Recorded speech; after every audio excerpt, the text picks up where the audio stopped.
наступлением месяца Рамадан в Восточном Туркестане прошла волна арестов.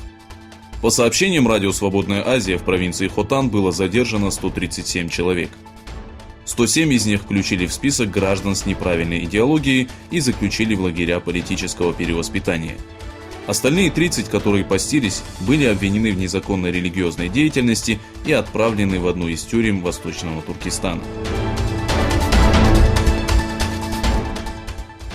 В информационном центре Восточного Туркестана, расположенном в городе Дюйсбург, прошло собрание, в котором приняли участие активисты и сторонники независимости Восточного Туркестана. Собрание было организовано по случаю благотворительной акции для уйгурской молодежи, а также конференции, посвященной Восточному Туркестану и лагерям пыток, на которой выступили прибывший из Голландии журналист Ахмеджан Обул и глава информационного центра Абдуджалил Карака. Руководящий оккупированным сектором Газа Хамас опроверг сообщение о заключении перемирия с Израилем на 6 месяцев. Пресс-секретарь Хамас Февзи Берхум через свою страницу в Твиттере сообщил, что сообщения израильских СМИ о прекращении огня не имеют основы. Управление атомной промышленности Ирана сообщило, что увеличило добычу и обогащение урана в 4 раза.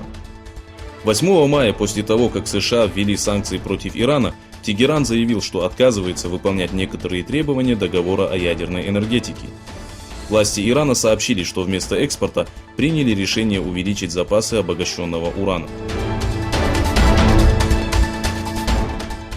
Во время бунта в тюрьме строгого режима Вахдат, расположенной на юге Душанбе, погибло 32 человека, из них 3 надзирателя и 24 боевика ИГИЛ.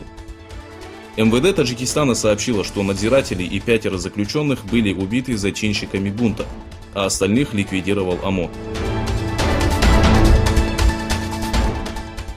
После того, как американский эсминец приблизился к территориям Южно-Китайского моря, на которые претендует Китай, власти Китайской Народной Республики призвали Вашингтон прекратить провокации. Пресс-секретарь Министерства иностранных дел Китая Лу Канг сообщил, что американский эсминец USS Preble приблизился на 12 миль к острову Хуангян и призвал руководство США прекратить провокации, которые могут нанести вред двусторонним отношениям и стабильности региона.